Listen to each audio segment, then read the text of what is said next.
पिछले सत्र में जो निष्कर्ष कुछ निकले, कुछ चर्चाएं हुई, तो आप में से कुछ लोग, आप लोगों के कुछ निष्कर्ष निकले, कुछ बात पे हम सहमत हुए, तो कुछ बताना चाहें तो आपका स्वागत है।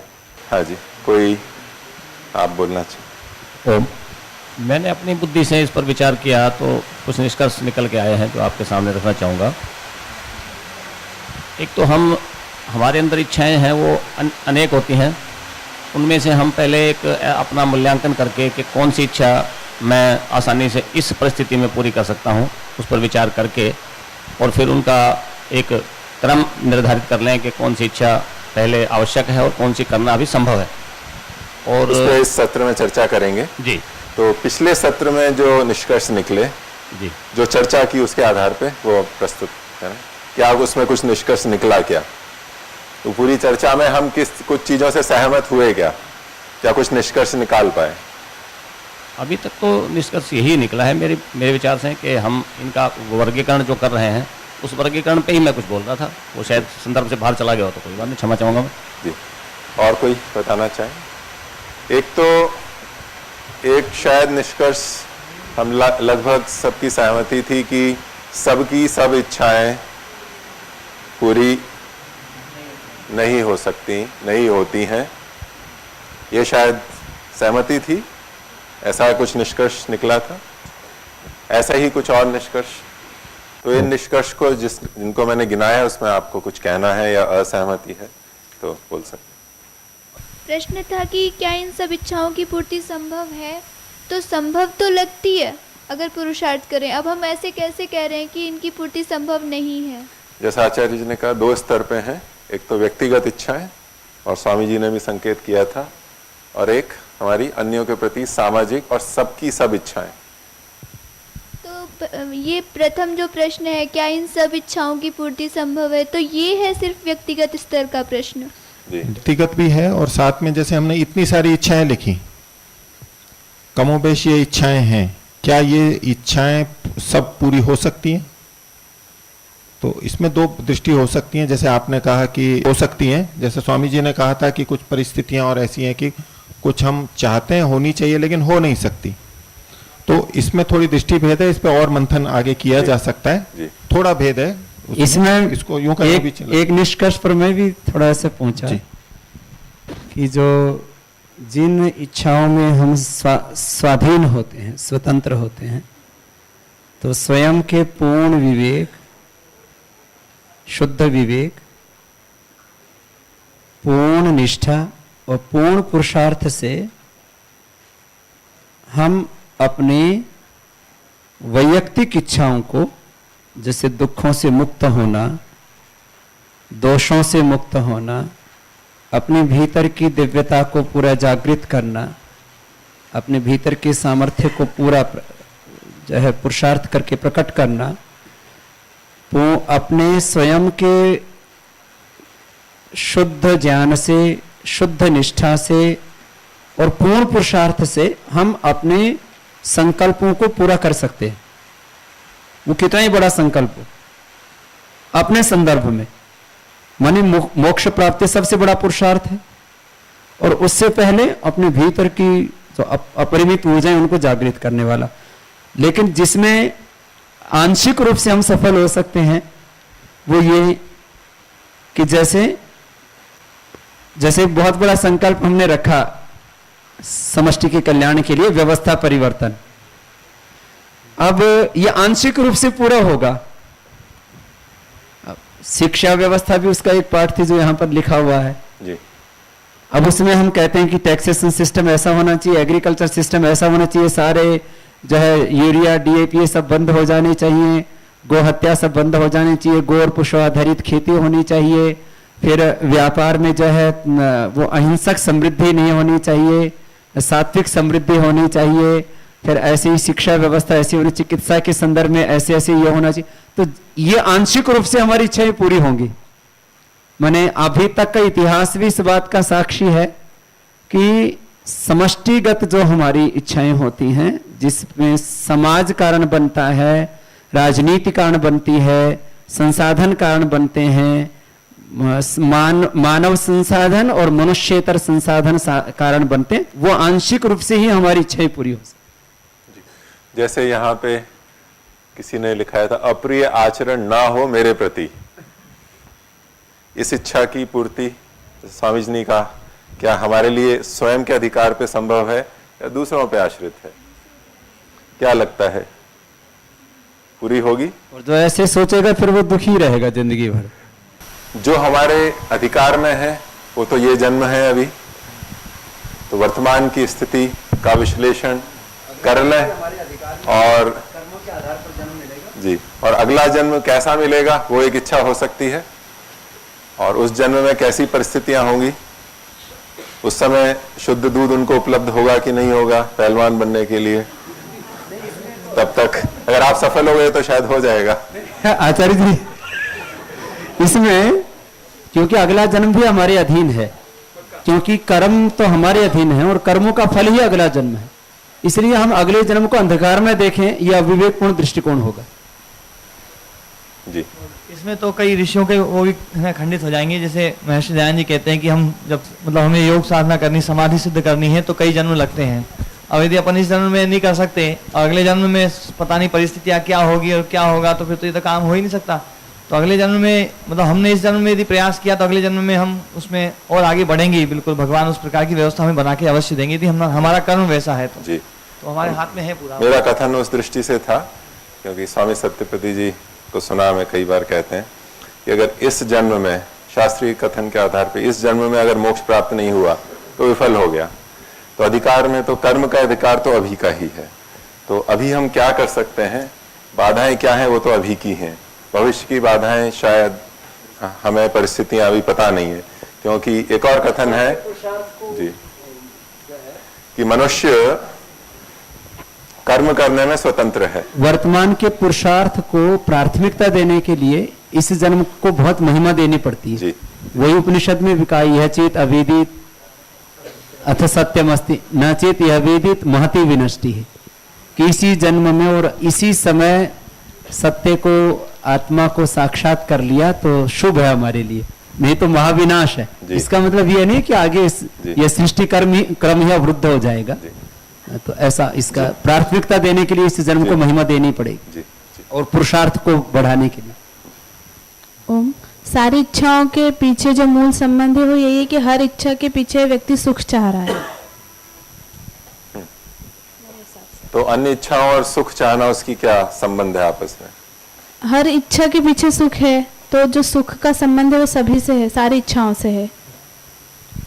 अच्छा, और कोई बोलना चाहे? आचार्य जी, मुझे ऐसे समझ में आता है कि जैसे हम एक इच्छा को पूरी करते हैं तो वो दूसरी इच्छा को पूरी करने में सहायकृत होता है। जैसे अगर हम स्वस्थ होकर जीना चाहते हैं तो तभी हम परमात्मा की इच्छा अनुकूल जी सकते हैं। तो एक इच्छा दूसरी इच्छा की पूर्ति में सहायक है, आपस में परस्पर पूरक हैं, सहायक हैं, या एक के कारण दूसरी होती है, एक से दूसरा प्राप्त करता है? नहीं, उनका एक इच्छा पूर्ति होगी तो दूसरी इच्छा भी पूर्ति हो जाएगी।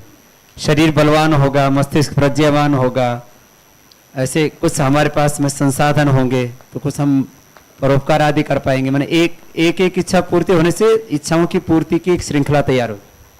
उससे बड़ी और बड़ी इच्छा पूर्ति करने में छोटी छोटी इच्छाएं पूर्ति होती है और छोटे छोटे संकल्प पूर्ण होने से हमारा बड़ा संकल्प। तो जैसे यहाँ इच्छा थी याद करना कि अष्टाध्यायी याद हो जाए एक सप्ताह में, 15 दिन में, महीने में, साल में, जो भी था। और दूसरी इच्छा थी वेदानुसार व्यवहार, वेद का अध्ययन, ज्ञान प्राप्ति व ज्ञान प्रसार। इन दोनों में क्या संबंध दिखता है?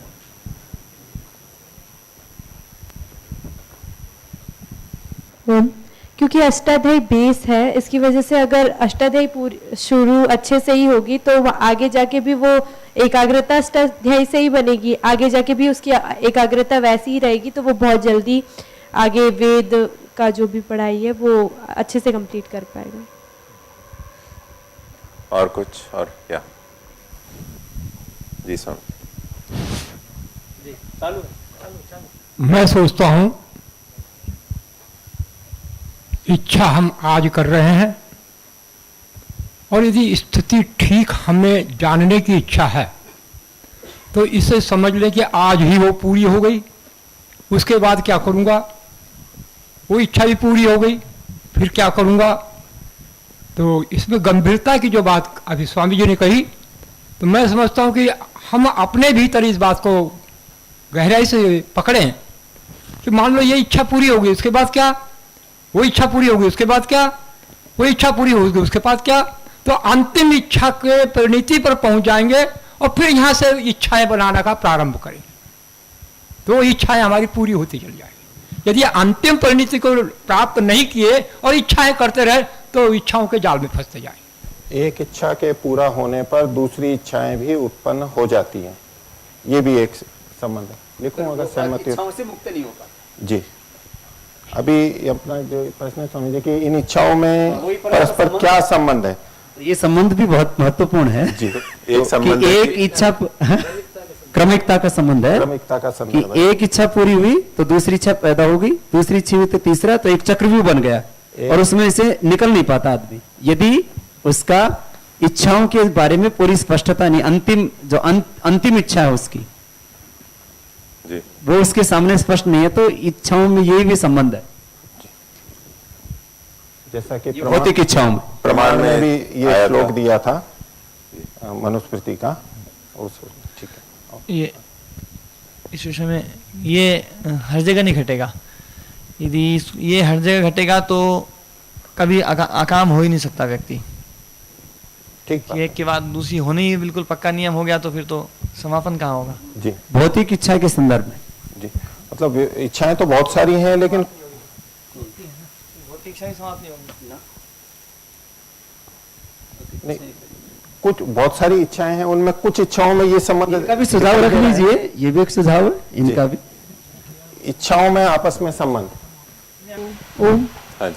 कुछ इच्छाएं वित्तेषणा लोकेशना से प्रभावित होकर भी, मतलब उससे भी संबंधित होकर भी कोई इच्छा कर सकता है, ऐसा भी हो सकता है। इच्छाओं के पीछे किसी की लोकेशना मतलब वित्तेषणा, मतलब उससे संबंध हो, ऐसा हो सकता है। तीन खुद ही इच्छाएं हैं बहन जी, वित्तेषणा, हाँ वित्त जी, वो तो ईषणा, है स्वामी ईषणा जी। माने इच्छा, हाँ जी, हाँ वित्त जी। की इच्छा, पुत्र की इच्छा और सम्मान की इच्छा, इन सम्मान की तीन इच्छा। इच्छाओं में सारी इच्छाएं समाहित हाँ है। जी।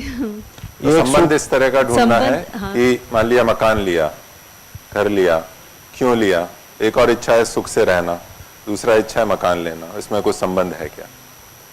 यहाँ जो इच्छाएं लिखी हैं हाँ जी। उसमें आपस में कुछ संबंध दिखता है। हाँ जी। आचार्य जी, ये सारी इच्छाएं हमारे ज्ञान के अनुसार हो रही हैं, जैसा हमको ज्ञान है। ये संबंध आपने प्रस्ताव किया है कि जितनी भी इच्छाएं हैं वो हमारे ज्ञान के अनुरूप हो रही हैं। ये हाँ, वर्तमान के ज्ञान के, जो अभी ज्ञान है जिसका जो भी है, हमारी इच्छाएं हमारे ज्ञान के अनुरूप हो रही हैं। जैसा भी जो ज्ञान है, ज्ञान का मतलब यहाँ पर वो परम ज्ञान वाला तात्पर्य नहीं है, जो हमारी सूचना, जानकारी, समझ है अच्छी बुरी, उसके अनुसार ही हमारी इच्छाएं हो रही हैं। ये सब इच्छाओं में एक संबंध आपने बताया जी। तुम्हारी इच्छाओं का कारण ज्ञान, अपने ज्ञान के अनुरूप इच्छाएं।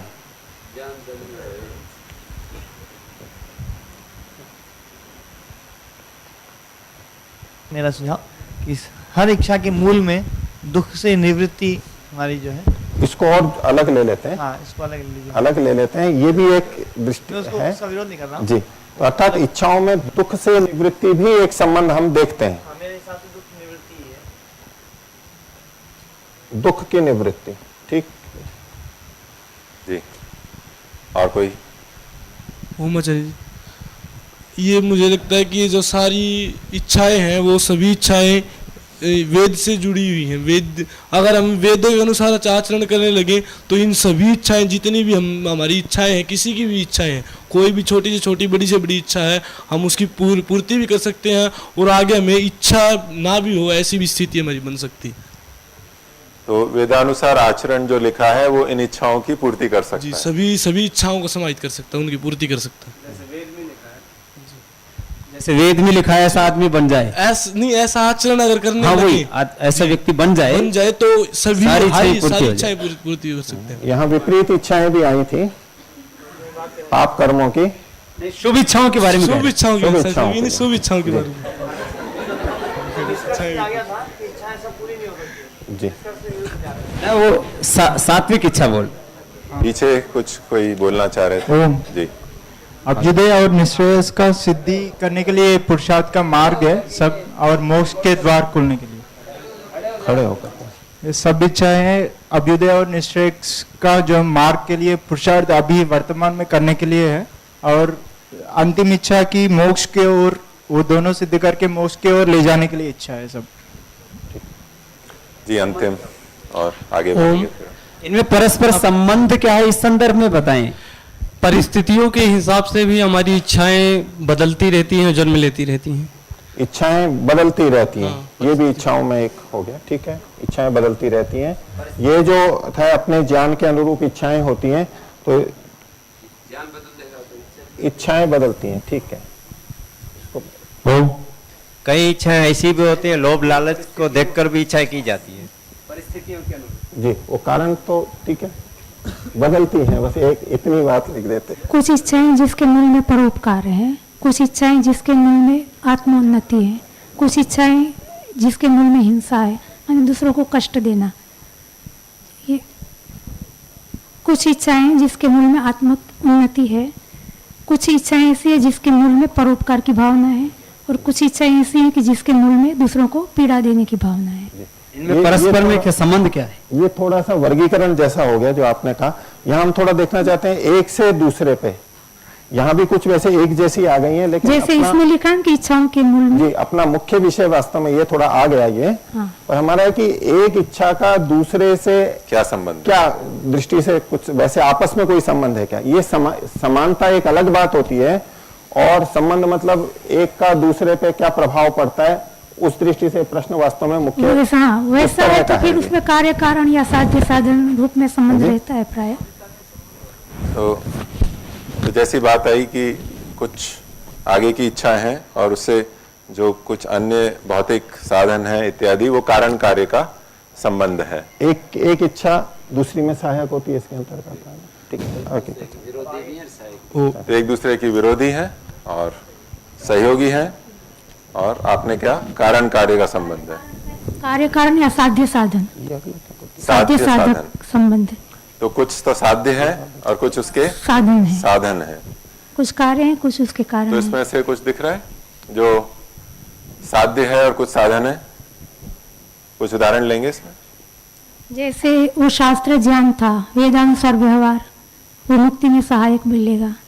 तो वेदानुसार व्यवहार वो उसका साधन बन जाएगा, और जो उसकी उन्नति के लिए वो उन्नति उसका साध्य है, आत्मिक उन्नति। जी। तो इसमें कुछ साध्य साधन का संबंध है, कारण कार्य का संबंध है। तो इसमें महत्वपूर्ण क्या है? तो कारण इच्छा या कार्य इच्छा, इसमें मुख्य क्या है और गौण क्या है? एक कारण कार्य संबंध एक उभर के आया है। कार्य इच्छा मुख्य है, सारी इच्छाएं मुख्य हैं। नहीं, कार्य इच्छाएं मुख्य, कार्य इच्छाएं मुख्य हैं जी। साध्य इच्छाएं कहें, कार्य इच्छाएं कहें, वो मुख्य हैं। कार्य रूप में जो इच्छाएं जिनके लिए हम अन्य इच्छाओं को कर रहे हैं, जो मूलभूत इच्छाएं हैं हमारी, वो मुख्य रहेंगे, और उनके लिए जिनको अभी हम वर्तमान में कर रहे हैं वो गौण है। उदाहरण ले लीजिए। कुछ उदाहरण लेंगे। जैसे गुरुजी, जो हमारी दीर्घकालिक इच्छाएं हैं, जो हमारा लक्ष्य है, कुछ उदाहरण लीजिए। और कोई उदाहरण जोड़ना अष्टाध्यायी चाहेगा? स्मरण का एक बात आई थी। अष्टाध्यायी स्मरण और वेद का ज्ञान और प्रचार, इन दोनों में मुख्य कौन सा है? कारण कार्य संबंध इनमें है, अष्टाध्यायी कारण है और वेद का ज्ञान प्रचार ये कार्य है। तो इन दोनों में से मुख्य कौन सा है? वेद का ज्ञान मुख्य या अष्टाध्यायी मुख्य? और अष्टाध्यायी याद ना कर पाए तो वेद नहीं पढ़ेंगे, वहीं अटक जाएंगे कि अष्टाध्यायी मेरे से हो नहीं सकती, इसलिए आगे कुछ हो नहीं सकता। होता है, ऐसा संभव है?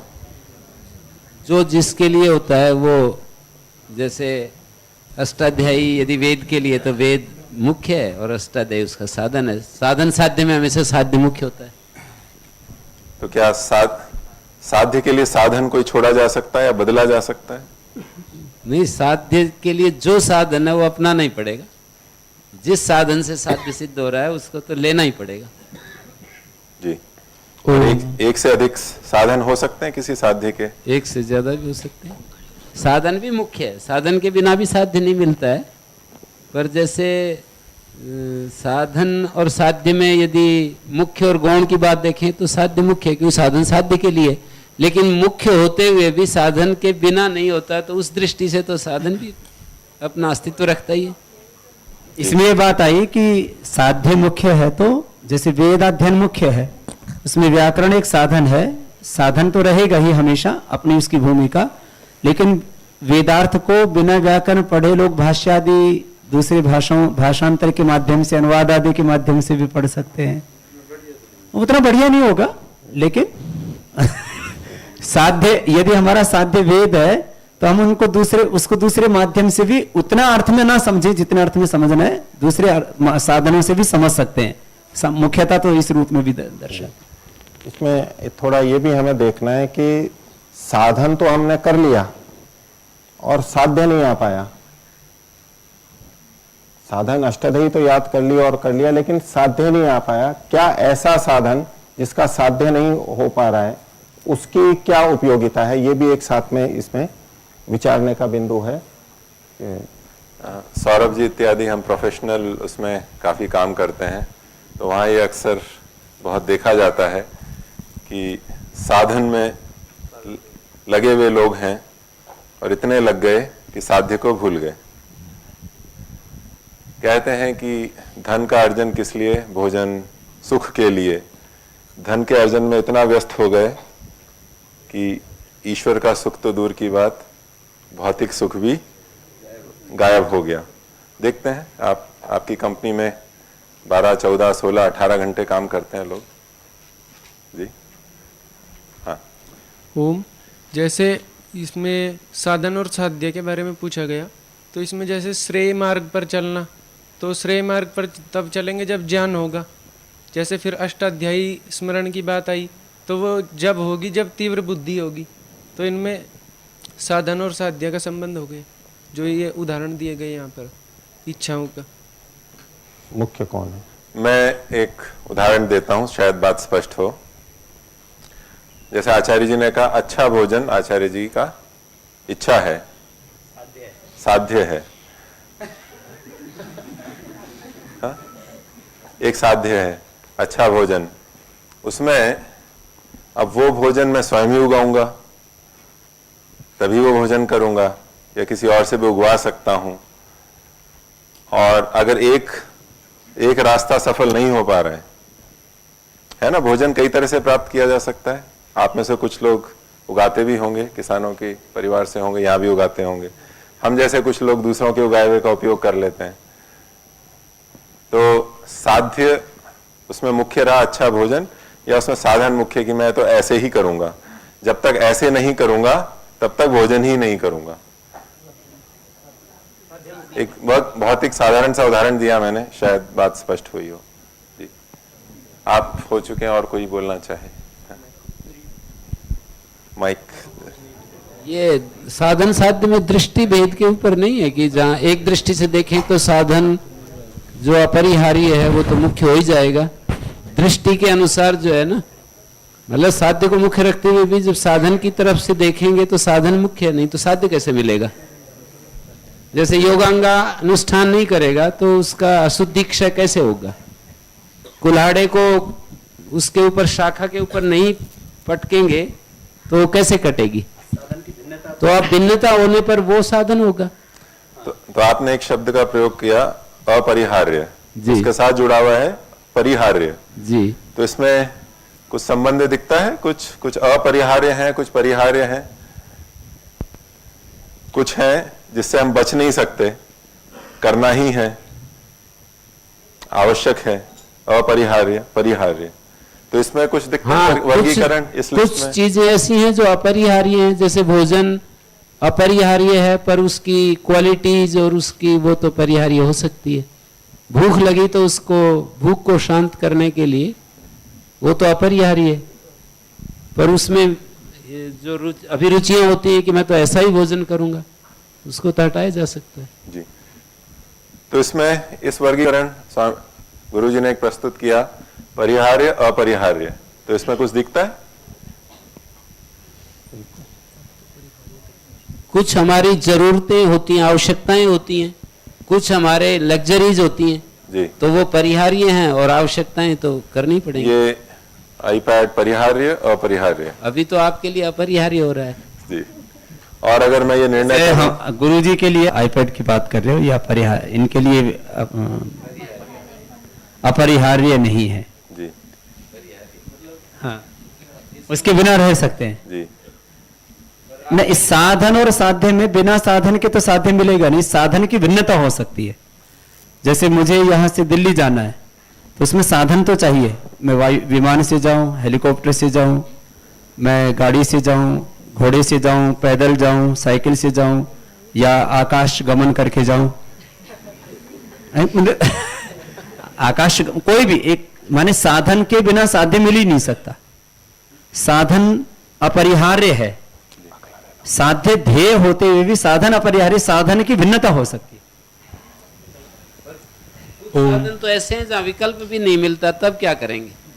जी, जैसे ज्ञान के बिना बंधनों से मुक्ति नहीं, तो ज्ञान तो अपरिहार्य साधन हो गया। जी, ज्ञान ही अपरिहार्य नहीं, ज्ञान युक्त आचरण अपरिहार्य गुरु जी। वो भी हो गया, वो भी ठीक, दोनों अपरिहार्य हैं। जी। जैसे अगर मैं किसी को कहूं, अगर इसकी बैटरी अभी खत्म हो जाए, ये तो खत्म हो गया, मैं आगे बात नहीं कर सकता, आप मेरे बारे में क्या सोचेंगे? समझदार बुद्धिमान मानेंगे या हठीला दुराग्रही कहेंगे कि ये नहीं है तो कुछ नहीं? हठीला कहेंगे ना?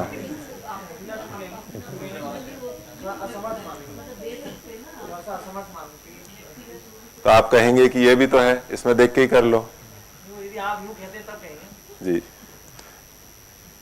तो कई बार ऐसा होता है कि हम किसी साधन विशेष की अपेक्षा रखते हुए उससे आगे जो कार्य होना होता है, वो साधन जिसके लिए बना हुआ है उस कार्य को करने से ही मना कर देते हैं। आंदोलन में दिल्ली जाना है, नहीं जा पाए, क्यों? गाड़ी नहीं आई, मेरे को कोई लेने नहीं आया। अगर कोई ये कारण बताए, क्योंकि साधन ही है, व्हीकल आया पतंजलि योगपीठ का, तो कोई कह सकता है ना, स्वामी जी की बाहर बस मिलती थी उसमें चले जाते, स्कूटर पकड़ के चले जाते। साधन की भिन्नता हो सकती है, पहले बात आई। जी, जी। तो ये स्पष्टीकरण है कि साधन कई हो सकते हैं, कुछ आप कह रहे हैं कुछ ऐसे साधन है जो उस साध्य के लिए आवश्यक ही है। जैसे योगांगों का अनुष्ठान जी, जो है वो विवेक ख्याति के लिए, समाधि की प्राप्ति के लिए अपरिहार्य है, उसमें विकल्प नहीं है जी, कि बिना योगांगों के अनुष्ठान किए। और उसमें ऐसा भी नहीं है कि गाड़ी घोड़ा वाली बात नहीं है, वहां जो है आपको अहिंसा सत्य अस्तेय पर चलना ही पड़ेगा, बिना, चाहे वो आप पहले सिद्ध कर लिया या इस जन्म में सिद्ध करना पड़ा, उसमें विकल्प नहीं है। कुछ साधनों में विकल्प है जी, कुछ साधनों में विकल्प नहीं होते। ऐसे दो तरह के साधन है।